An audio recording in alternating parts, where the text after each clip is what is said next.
అంటే చెప్పండి అమ్మా, మనకందరికి, అందరూ చెప్పండి, మనకందరికి తండ్రి ఒక్కడే కూడా, ఒక్క దేవుడే అందరినీ సృష్టింపలేదా అని ప్రశ్నార్థకు గుర్తుంది. వన్ గాడ్ మేడ్ అస్, ఒక దేవుడు మనల్ని పుట్టించాడు, సృజించాడు. సృజించిన తర్వాత తేడా వచ్చింది. ఎలాగ ధన్యులయ్యారు? దేవుని పిల్లలు రెండు రకాలుగా విభజించబడ్డారు, విభాగాలు అయిపోయారు. ఎవరి అన్యులు, ఎవరి ధన్యులు?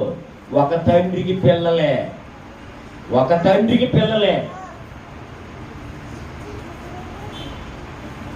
ఒక తండ్రికి పిల్లలేనండి.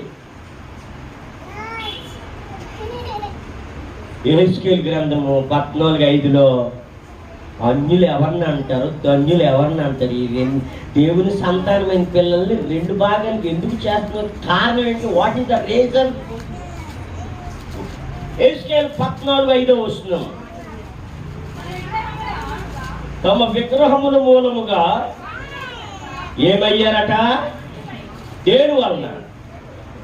అది అన్యులయ్యారు. అలాగా సృష్టికర్తమైన దేవా, నువ్వు మా భౌతిక నేత్రాలకు కనిపించడం లేదు, మాకు భౌతిక నేత్రాలకు కనిపించాలి. నువ్వు కనిపించాలంటే దేవుడు ఆత్మ. అందరు చెప్పండి, దేవుడు ఆత్మ. కంటి God is spirit, spirit is invisible.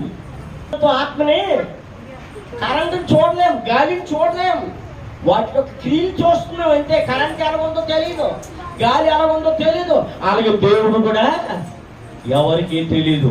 అందుకని మానవుడు తెలివిగా ఏం చేశాడంటే, నువ్వు ఎలాగా కంటికి కనిపించవు కనుక, అదృశ్యుడు కనుక, అక్షయుడు కనుక, రూపం నీకు లేదు కనుక మేము ఒక పని చేస్తాం, మాకు నచ్చిన రూపాన్ని చేసుకుంటాము, దానికి సాగిలు పడతామని చెప్పి విగ్రహారాధన ప్రారంభమైంది. ఆ బ్యాచ్ని అంతటిని బైబిల్ ఏమన్నది చెప్పండి అమ్మా? అన్యులు. వాళ్ళు ఎవరి సంతానము? ఒక దేవుడి సంతానమే. ఇప్పుడు 33వ కీర్తన 12వ వచనం చదువుతారు.